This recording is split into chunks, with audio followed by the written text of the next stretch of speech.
Olá a todos, hoje iremos apresentar um vídeo a respeito do direito islâmico no ponto de vista da matéria de antropologia jurídica, de modo a analisar a natureza desse sistema e seu modo de atuação nas sociedades. Inicialmente, de caráter introdutório, vale ressaltar as características fundamentais do direito islâmico, que são pautadas, sobretudo, na indissociabilidade entre direito e religião, visto que o direito muçulmano é um ramo da religião, não sendo assim possível estudar o direito sem estudar a religião, na ausência de incorporação de valores universalizantes e na descaracterização do Estado como fonte da ordem legal, pois o direito se assenta na continuidade das tradições, muitas vezes de caráter focado na manutenção do passado religioso. Ademais, outro aspecto introdutório importante diz respeito às dificuldades na relação entre o islamismo e a cultura ocidental, que residem sobretudo nos princípios modernos iluministas de liberdade, dignidade humana e direitos fundamentais.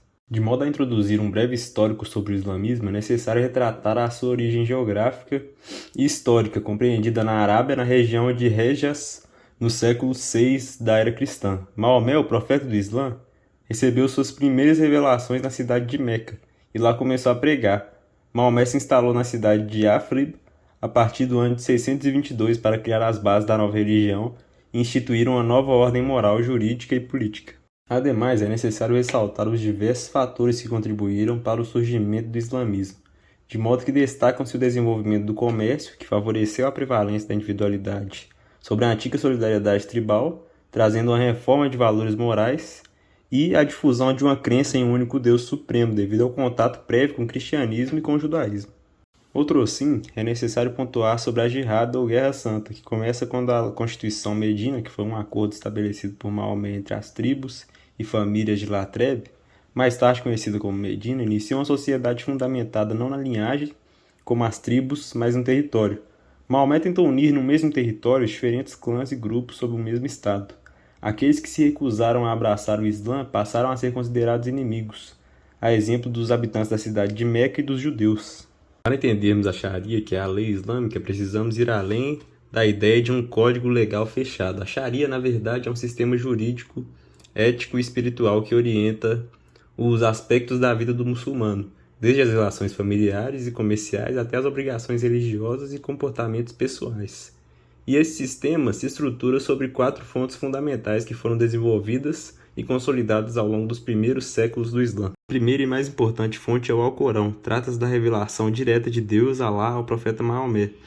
Ao longo de cerca de 23 anos, é considerado pelos muçulmanos como a palavra imutável e eterna de Deus, sendo, portanto, a base máxima de autoridade. O Alcorão contém tanto orientações morais quanto prescrições legais. Há versículos que tratam de oração, jejum e caridade, mas também outros que estabelecem normas para o casamento, o divórcio, a herança, os contratos e até mesmo penalidades para crimes específicos. Porém, nem todos os assuntos jurídicos são tratados em detalhes no texto sagrado, que leva à necessidade das outras fontes. A segunda fonte é a Sunnah, que se refere à prática do profeta Maomé como líder espiritual, político e jurídico.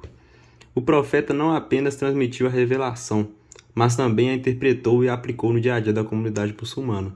Seus exemplos, falas e decisões foram registrados nos hadiths, que são relatos transmitidos por seus companheiros e depois sistematizados em coleções. A Sunnah teve para complementar, explicar ou especificar comandos do Alcorão. Por exemplo, o Alcorão ordena que os muçulmanos façam orações diárias, mas é por meio da Sunnah que sabemos quantas orações são, em que horários e como devem ser realizadas. A Sunnah, portanto, funciona como a prática concreta da revelação divina. A terceira fonte é o Ejma, que significa o consenso dos juristas muçulmanos. O Ejma se tornou especialmente importante após a morte do profeta, quando novas situações começaram a surgir e não havia orientação explícita nem no Alcorão nem na Sunnah.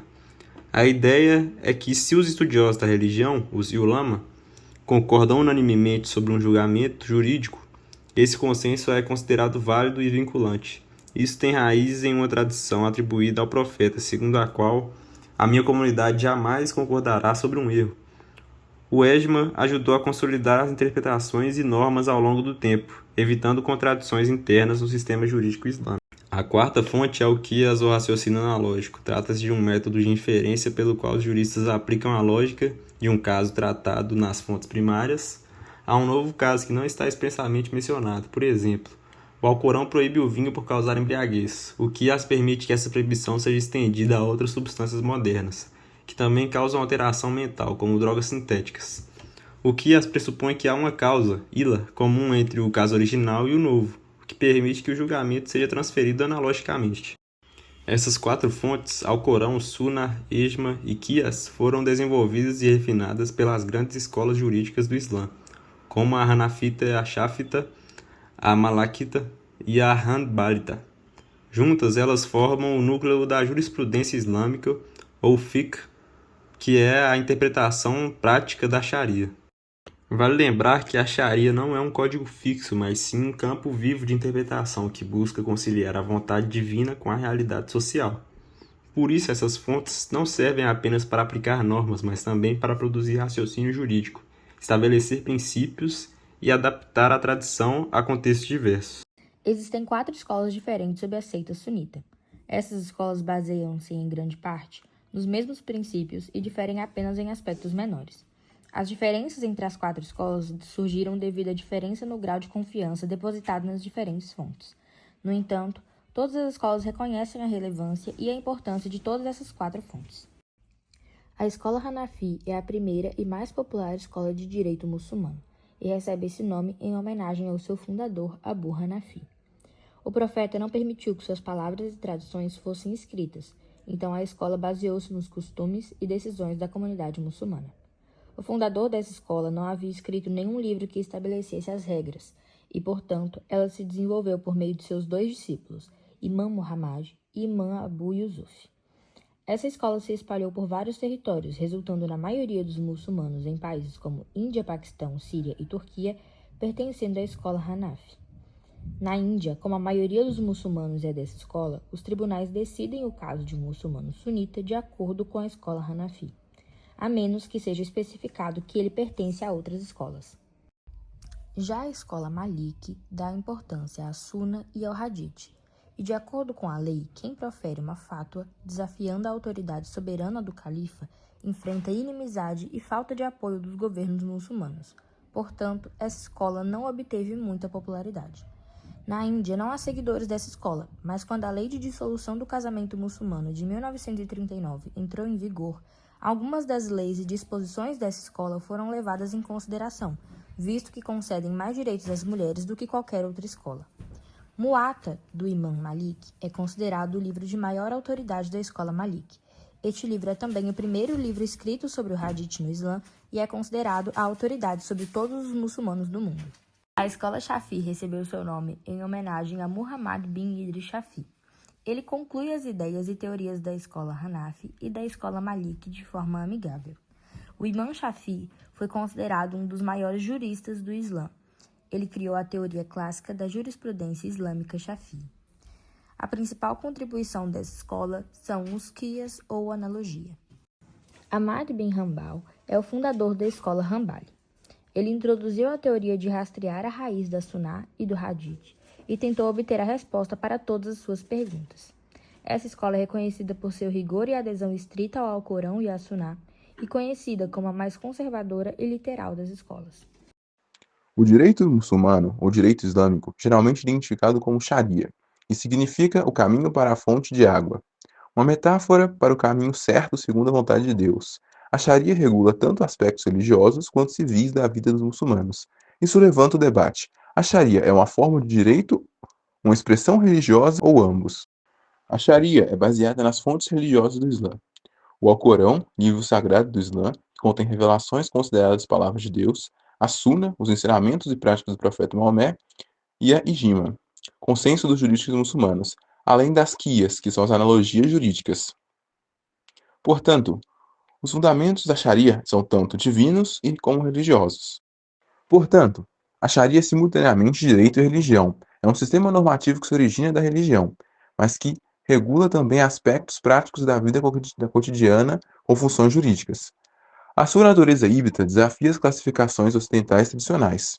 Portanto, não é possível enquadrá-la exclusivamente como direito ou religião. Ela é ambos. No Ocidente, há uma tradição de separar religião e direito, o Estado laico. Já no mundo islâmico, essa separação nem sempre é clara. Em muitos contextos, não há dicotomia entre direito e religião. Ambos formam um sistema coeso de vida.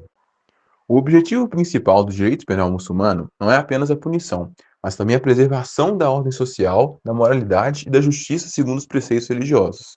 A aplicação da pena busca proteger os 5 pilares fundamentais da vida islâmica: religião, vida, intelecto, descendência e propriedade. Quanto à classificação dos crimes, o direito penal islâmico divide os crimes em 3 grandes categorias, segundo a gravidade e a origem da punição. A. O hudud, que são os crimes contra Deus, as ofensas mais graves. As quissas e as dias, que são os crimes contra as pessoas, como os homicídios e lesões.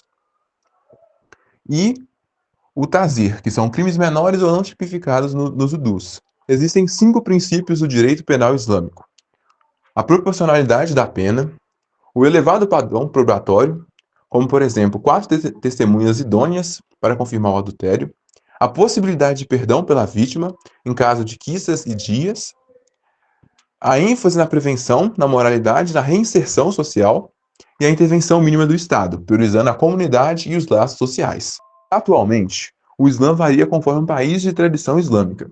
Alguns países aplicam integralmente o Islã, como a Arábia Saudita e o Irã, e outros aplicam parcialmente ou mesclam com o direito secular, como o Egito, a Jordânia e o Marrocos.